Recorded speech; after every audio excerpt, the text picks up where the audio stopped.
අන්න ඉතින් පුළුවන් තරම් ඉක්මනටම The Flash Season 5 එකේ 4 වෙනි එපිසෝඩ් එක අරගෙන ආවා.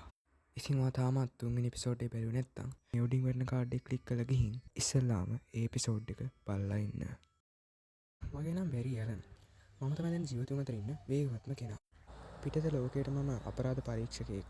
ඒත් ස්ටාර් ලැබ් එකේ මගේ යාළුවෝ අනාගතෙන් ආපු මගේ දුව නෝරා එකතු වෙලා මං තාමත් මගේ නගරයට උදව් කරනවා. ඉතින් ඩිවෝගේ සැටලයිට් එක විනාශ කරාට පස්සේ හිතපුවත් නැති කරදර ගොඩකට අපිට මුහුණ දෙන්න වෙලා තියෙනවා. ඉතින් ඒ මොන දෙයක් වුණත් ඒ හැම දෙයක්ම නවත්තන්න තරම් වේගවත් කෙනෙක් ඉන්නේ මං විතරයි. මම තමයි ෆ්ලෑෂ්. ඉතින් එපිසෝඩ් එකේ මුලදීම අපිට පෙන්නන්නේ බැරි සහ නෝරා එකතු වෙලා ඩිවෝගේ සැටලයිට් එක විනාශ කරන දවසේ වෙච්ච සිදුවීමක්. ඉතින් මේ වෙලාවේ තරුණ ගෑන් ළමෙක් මේ සිදුවීම ලයිව් රෙකෝඩ් කරන ගමන් තමයි ඉන්නේ. ඉතින් සැටලයිට් එක පුපුරනවත් එක්කම මේ ගෑන් ළමයි ළඟ තිබුණු ෆෝන් එකට ටිකක් වෙනස් දෙයක් සිද්ධ වෙනවා අපිට බලා ගන්න පුළුවන්. ඒත් එක්කම කතාව වර්තමානයට. ඉතින් 4 වෙනි එපිසෝඩ් එක පටන් ගන්නෙම අපේ අයිරිස් උදේ කෑම හදා දින්න දර්ශනයකින්. ඉතින් මේ වෙලාව මෙයා try කරන්නේ බැරි සහ නෝරත් එක්ක එකතු වෙලා පවුලක් විදියට එකට කෑම ගන්න. ඉතින් කටේ තියන්න බැරි වුණත් අපේ බැරි කොල්ලා අයිරිස්ගේ හිත හදන්න ඕන හින්දා කොහොම හරි කෑම කනවා. ඉතින් මේ වෙනකොට අපේ බැරි නෝරට ෆෝන් එකකුත් අරන් දීලා. ඒ ඉතින් වෙන මොකටවත් නෙවෙයි එයාගේම ආරක්ෂාවට. ඉතින් මේ වෙලාවේ අපේ ෂර්ලොක්ගේ මැසේජ් එකක් එනවා හැමෝටම ස්ටාර් ලැබ් එකට එන්න කියලා. ඉතින් නෝරා කෑමවත් කන්න නැතුව එතනින් නැගිටලා යනවා. මේ වෙලාවේ අපේ බැරි අයිරිස්ගේ හිත හදනවා. ඉතින් ඊළඟ අපිට පෙන්වන්නේ ෂර්ලොක් වේල්ස් ඇතුළු ෆ්ලෑෂ් ටීම් එක සිකේඩ ගැන එයාලා දන්න දේවල් කතා කරනවා. ඉතින් මේ වෙලාවේ රැල්ෆ් නම් කියන්නේ අපි එයාගේ මාස්ක් එක ගැන පොඩ්ඩක් හොයලා බලමු නේද කියලා. ඉතින් පඬිතු ෂර්ලොක් නම් කියන්නේ මම සිකේඩ්ලා 38ක්ම අල්ලගත්තා. ඒත් ඉතින් ඒ කොතනදිවත් මට එයාගේ මාස්ක් එක නම් වැදගත් උන්නේ නැහැ. ඊළඟ සීන් එක අපිට පෙන්වන්නේ අපේ ෆ්ලෑෂ් ටීම් එක බේස්බෝල් මැච් එකක් බලන්න ගිහපු දර්ශනයක්. මෙතනදී අපේ බැරි කොල්ලත් යනවා සෙල්ලම් කරන්න. ඒත් ඉතින් ෆ්ලෑෂ් විදියට නම් නෙවෙයි සාමාන්‍ය බැරි විදියට. ඉතින් ඒ නිසා මෙයාට බෝලයක්වත් අල්ල ගන්න නම් නැහැ. ඉතින් අයිරිස් කියන පොඩි කාලෙත් මෙයා සෙල්ලම් කරේ ඔහොම තමයි කියලා. ඉතින් මේ වෙලාවේ නෝරා නම් ඉන්නේ ස්පින් සෝන් කියලා ඇප් එකක් සර්ෆ් කරන ගමන්. ඉතින් සිසිල් අහනවා ඔය මොකද්ද කියලා. නෝරා කියනවා මේ ස්පින් සෝන් කියලා අලුත් ඇප් එකක්. ඉතින් නගරේ වෙන හැම දෙයක්ම තප්පර ගානක් ඇතුළත මේ ඇප් එකට අප්ඩේට් වෙනවා. අනිත් එක අයිරිස්ගේ බ්ලොග් එකට වැඩිය 3 ගුණයක් මේකේ ෆලෝවර්ස්ලාත් ඉන්නවා කියලා.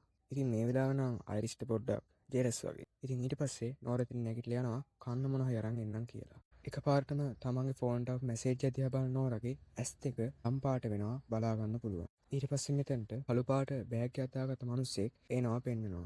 ඉතින් සිසිල්ගේ බලයට දැනෙනවා මොකක් හරි මෙතන අමුත්තක් තියනවා කියලා. ඉතින් එතකොට මෙයා කෑ ගහලා කියනවා මේ මිනිස්සයව නවත්තන්න කියලා. ඒත් එක්කම කොහෙන්ද ඉඳලා ආපු නෝරා එයාගේ බෑග් එක අරගෙන අහසට විසි කරනවා. ඉතින් ඒ නිසා හැමෝගෙම ජීවිත නම් බේරෙනවා. මොකද ඒ බෑග් එකේ තිබිලා තියෙන්නේ බෝම්බයක්. ඒත් එක්කම එතන හිටපු මිනිස්සු ගිහිල්ලා අර මිනිස්සයව අල්ල ගන්නවා. මේ වෙලාවේ ඒ මිනිස්සයාගේ ඇස් දෙකත් එකපාරටම දම් පාට වෙලා ආයෙත් හරියනවා. ඉතින් එයා බලන එකපාරටම මේ මොකද්ද උනේ කියලා. ඉතින් නෝරටවත් ඒ මිනිස්සයාට හිතා ගන්න බෑ මොකක්ද ඇත්තටම උනේ කියලා. ඉතින් මෙතන දුර ඉඳන් අර එපිසෝඩ් එකේ මුලදී අපිට පෙන්නපු ගෑන් ළමයා බැරිලව වීඩියෝ කරනවා. ඉතින් කවුද මේ ගෑන් ළමයා? අපිට ඒක දැනගන්න වෙන්න ඉස්සරහට තමයි. ඉතින් මේ අතරේ අපේ ෂර්ලොක් වේල්ස් සහ රැල්ෆ් වෙනවා දෙවෙනි එපිසෝඩ් එකේදී සිකේඩා ෆ්ලෑෂ් ටීම් එකට පහර දුන්න තැනට. ඉතින් රැල්ෆ් මෙතනට ඇවිල්ලා තියෙන්නේ සිකේඩාගේ මාස්ක් එක ගැන මොකක් හරි හොඩුවාවක් හොයාගන්න. ඉතින් රැල්ෆ් කියන කිසි දෙයක් ෂර්ලොක් වේල්ස් නම් එච්චර ගණන් ගන්නේ නැහැ. මිනිහා හිතන්නේ එයා තමයි හරි කියලා. ඉතින් ඊට පස්සේ කොහොම හරි මේ දෙන්නත් එක්ක එනවා කර්මාන්ත ශාලාවක් වගේ තැනකට. ඊට පස්සේ එතන ඉන්න මිනිස්සෙක්ට සිකේඩා දාන් ඉන්න වගේ මාස්ක් එකක් පෙන්නලා මෙහි මේ වගේ මාස්ක් දාන්නේ කවුද කියලා අහනවා. ඉතින් ඔන්න එතකොට තමයි මේ දෙන්නට තරු පේන්නේ. මේ කර්මාන්ත ශාලාවේ වැඩ කරන හැම කෙනෙක්ම වගේ මාස්ක් එකක් දාගෙන තමයි ඉන්නේ. ඉතින් ඊට පස්සේ වැඩක් නැහැ කියලා රැල්ෆ් නම් මෙතනින් යන්න යනවා. ඉතින් අපි මේලා පෙන්නනවා කවුද මිනිස්සෙක් පිටිපස්සේ ඉඳන් මේගොල්ලෝ දිහා බලාගෙන ඉන්නවා. ඉතින් ඊළඟට පෙන්වන්නේ බැරි සහ නෝරා ඒ මිනිස්සයාගෙන් ප්‍රශ්න කරන දර්ශනයක්. ඉතින් මේ වෙලාවේ ඒ මිනිස්සයා නම් කියන්නේ මම මේ කිසි දෙයක් දන්නේ නැහැ කියලා. එයාට මතක එයා උදේ ඇඳෙන් නැගිට්ට විතරයි. ඉතින් එතකොටම ඇලර්ට් එකක් එනවා නගරේ බිල්ඩින් එක ගින්නක් කියලා. ඉතින් බැරි සහ නෝරා යනවා මෙතනට. ඉතින් මේ වෙලාවේ අර වෙලාවේ ග්‍රවුන්ඩ් එකේදී ෆොටෝ ගත්ත ගෑන් ළමයා මෙතනට ඇවිල්ලා දුර ඉඳන් බැරිව සහ නෝරව වීඩියෝ කරනවා. ඉතින් අර ගෑනු ළමයා එයාගේ ෆෝන් එක යූස් කරලා ඒ ළඟ තිබුණු ස්ක්‍රීන් එකකට නිවුස් එකක් යවනවා. ඉතින් මේක දැක්කම බැරි මෝහණය වුණා වගේ එකපාරටම පැත්තකට දුවනවා. ඉතින් කොහොම හරි මේ වෙලාවේ අපේ නෝරට තමයි තනියෙන් මේ ගින්න නිවන්න වෙන්නේ. ඉතින් අයිරිස් උදව්වෙන් කොහොම හරි මේ ගින්න නම් නිවලා දානවා. ඉතින් බැරිටවත් නෝරටවත් හිතා ගන්න බෑ මොකද්ද උනේ කියලා. ඒත් මේ වෙලාවේ අයිරිස් සොයා ගන්නවා CCPD එකටත් ඇලර්ට් එකෙන් කලින්ම අර ගෑනු ළමයාගේ ස්පයින් සෝන් කියන ඇප් එකට නිවුස් එක ඇවිල්ලා තියෙනවා කියලා. මේ වෙලාවේ අපේ නෝරා අයිරිස් දුන්න ගැජට් එකකුත් අරගෙන ස්පෙන්සර් එහෙම නැත්නම් අර නිවුස් ගර්ල් හම්බෙන්න යනවා එයාගේ ෆෑන් කෙනෙක් විදිහට. ඉතින් නෝරා ඕනටඩිය එයත් එක්ක කතා කරලා හිටපු නිසා අයිරිස් එතනට ඇවිල්ලා නෝරට මතක් කරනවා එයා ආපු වැඩේ. ඉතින් කොහොම හරි ඒ ගැජට් එකෙන් පෙන්නන්නේ එයා මෙටා හියුමන් කෙනෙක් නන් නෙවෙයි කියලා. ඉතින් සීසන් එකේ මුල ඉඳලම නෝරා අයිරිස් එක ටිකක් අවුලෙන් හිටියේ. මේ වෙලාවේ නෝරා ඒකට ඇත්තම හේතුව අයිරිස්ට කියනවා.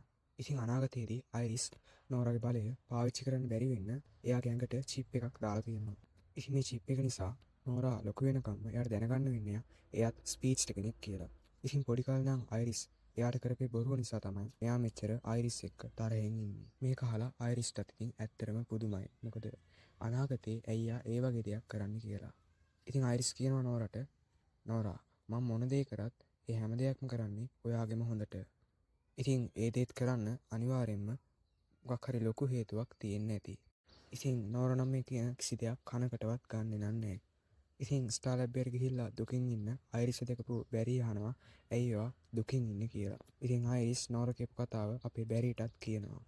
අයිරිස් ඔයා මොන දෙයක් කළත් ඒ හැමදේම කරන්නේ අපේ පවුලෙම හොඳට. ඔයා තරම් අපේ පවුල ගැන හිතන වෙන කවුරුවත් නෑ කියලා අපේ බැරි අයිරිස්ගේ හිත හදනවා. ඊළඟට අපිට පෙන්වන්නේ කේට්ලන් සහ ෂර්ලොක් වේල්ස්ව. ෂර්ලොක් වේල්ස් මේ වෙලාවේ සිකේට දාගෙන ඉන්න වගේ මාස්ක් එකක් දාගෙන කේට්ලන්ට කියනවා එයාගේ බඩට හයියෙන් ගහන්න කියලා. ඔච්චර කියනවා ඉතින් ගහන්නම් කියලා කේට්ලනුත් ෂර්ලොක්ට හුස්ම ගන්නත් බැරි වෙන්නම පාරක් ගහනවා. ඉතින් මේ වෙලාවේ ෂර්ලොක් හුස්ම ගද්දී සිකේට හුස්ම ගද්දින සද්දෙම තමයි එන්නේ. ඉතින් මේකෙන් මෙයාලා තේරුම් ගන්නවා සිකේරට මොකක් හරි අසනීපයක් තියෙනවා කියලා. ඉතින් මේක මෙයාලා ගිහිල්ලා ෆ්ලෑෂ් ටීම් එකට කියනවා. ඉතින් ෂර්ලොක් කියනවා අපේ රැල්ෆ්ට අපේ පුංචි ඩිටෙක්ටිව් කියපු කතාව ඇත්ත. ඔයා කිව්ව දේ අහපු නැති එකට මට සමා වෙන්න කියලා. ඉතින් මේ වෙලාවේ ආයමත් නිවුස් ඇලර්ට් එකක් එනවා නගරේ ස්ටේඩියම් එකක බෝම්බයක් තියෙනවා කියලා. ඉතින් බැරි සහ නෝරා එතනට යනවා. ඉතින් කොච්චර චෙක් කරත් එයාට බෝම්බයක් නම් හම්බෙන්නේ නැහැ. මොකද මේක උගුලක්. ඉතින් ස්ටේඩියම් එකේ ඉන්න අර මෙටා හියුමන් ස්ටේඩියම් එකේ තියෙන ස්ක්‍රීන් එකකට නිවුස් එකක් යවනවා ඇක්සස් ෆ්ලෑෂ්ව මරනවා කියලා. ඉතින් මේ වෙලාවේම අයිරිස් කියනවා බැරිට මේ මෙටා හියුමන් මිනිස්සුම මෝහනය කරන්නේ හෙඩ්ලයින් වලින් කියලා. ඒත් ඉතින් එතකොටත් පරක්කු වැඩි. නෝරා අර හෙඩ්ලයින් එක දැකලා බැරිව මරන්න එනවා. ඉතින් බැරි කොච්චර වේගෙන් දිව්වත් අවසානට නෝරා බැරිව මරන්න හදනවා. ඉතින් නෝරාගේ අත වයිබ්‍රේට් කරලා බැරිගේ පපුව හරහා යවනවා. ඉතින් ෆ්ලෑෂ් කොහොමද එහෙම මරන්නේ? බැරිත් එයාගේ පපුව වයිබ්‍රේට් කරනවා. ඉතින් එතකොට මෙතෙන්ට අයිරිස් ඇවිල්ලා නෝරාට සිහිය නැති වෙන ගන්න එකකින් වෙඩි තියලා එයාව සිහි නැති කරනවා. ඉතින් අපේ බැරි කොල්ලට තේරෙනවා මේ මෙටා හියුමන් දැන් ඉන්නේ ස්ටේඩියම් එකේමයි කියලා. ඉතින් එයා පැනලා යන්නත් කලින් අපේ බැරි උඩම ගිහිල්ලා යාට මෙටා මාංචු දානවා. ඉතින් මේ වෙලාවේ අපේ බැරි කොල්ලත් හොයා ගන්නවා ස්පෙන්සර් නැත්තම් නිවුස් ගර්ල් කියන මෙටා හියුමන්ගේ ෆෝන් එකත් එසේ මෙසේ ෆෝන් එකක් නන් නෙවෙයි. ඒ කියන්නේ ඩිවෝ එක සැටලයිට් එක විනාශ වුණාට පස්සේ ඒකෙන් පිට වුණ ඩාර්ක් මැටර් වලට නිරාවරණය වෙලා තියෙන්නේ මිනිස්සු විතරක් නෙවෙයි. ඒකට නිරාවරණය වෙච්ච තාක්ෂණික උපකරණත් දැන් මෙටා ආයුධ වෙලා. ඉතින් නෝරා තේරුම් ගත්තත් අයිරිස් ඒ වෙලාවේ එහෙම දෙයක් කරේ එයාගේම හොඳට කියලා තාමත් එයා අනාගතයේ අයිරිස් කරන දේ ගැන තරහින් තමයි ඉන්නේ. ඉතින් බැරිත් නෝරට කොච්චර තේරුම් ගන්න උත්සාහ කරත් එයා නම් කියන කිසිම දෙයක් අහන්නේ නැහැ. ඉතින් ඊට පස්සේ එතනින් යන නෝරා කෙලින්ම යන්නේ එයාගේ ආච්චි සීයා ළඟට. ඉතින් එපිසෝඩ් එක අවසානයේට පෙන්නන්නේ අර කර්මාන්ත ශාලාවේදී ෂර්ලොක් දිහා බලන හිටපු මිනිස්සයාව. ඉතින් මේ වෙලාවේ මේ මිනිස්සයාගේ පපුවේ දිලිසෙන තුවාලයක් වගේ දෙයක් තියෙනවා. සහ එයා ඒ ළඟ තියෙන කණුවක් අල්ලලා ඒකත් පොඩි කරලා දානවා. ඉතින් ඇත්තටම කවුද මේ මිනිස්සයා? මෙයාද මේ හැමෝම හොයන සිකේඩා. එහෙමත් නැත්නම් වෙන මෙටා හියුමන් කෙනෙක්ද? ඒක ඉතින් බලන්න වෙන්නේ ඊළඟ එපිසෝඩ් එකෙන් තමයි. එහෙනම් ඉතින් ඊළඟ එපිසෝඩ් එකෙන් ඉක්මනට හම්බෙමු.